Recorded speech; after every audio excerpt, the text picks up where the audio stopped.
आज आपण माहिती पाहणार आहोत एका विध्वंसक दिवसाची व दुसऱ्या महायुद्धाच्या शेवटच्या काही दिवसातील थरारक अशा घटनांची.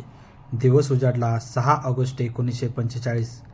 दुसऱ्या महायुद्धाचा शेवट जवळ आला होता, पण त्या दिवशी मानवतेने आपल्या इतिहासातील सर्वात विध्वंसक शस्त्राचा अनुभव घेतला व ते शस्त्र म्हणजेच अणुबॉम्ब. जपानने पॅट्सडॅम जाहीरनाम्यातील शरणागतीची अट नाकारली होती.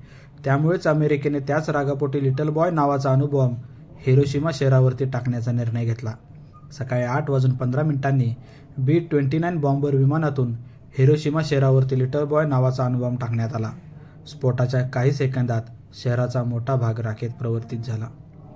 स्फोटाच्या तात्काळ परिणामस्वरूप अंदाजे 70,000 लोक मृत्युमुखी पडले आणि वर्षाअखेरीपर्यंत हा आकडा 1,40,000 पर्यंत पोहोचला.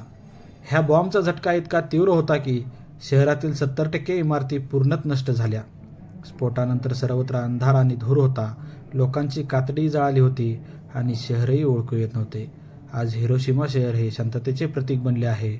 अणुबॉम्ब डोम आणि पीस मेमोरियल पार्क हे त्या विध्वंसक घटनेची आठवण करून देतात. हिरोशिमा हे केवळ एक शहराचे नाव नाही, तर मानवतेच्या इतिहासातील एक शिकवण आहे. युद्धाचे परिणाम किती भयावह असू शकतात याचे.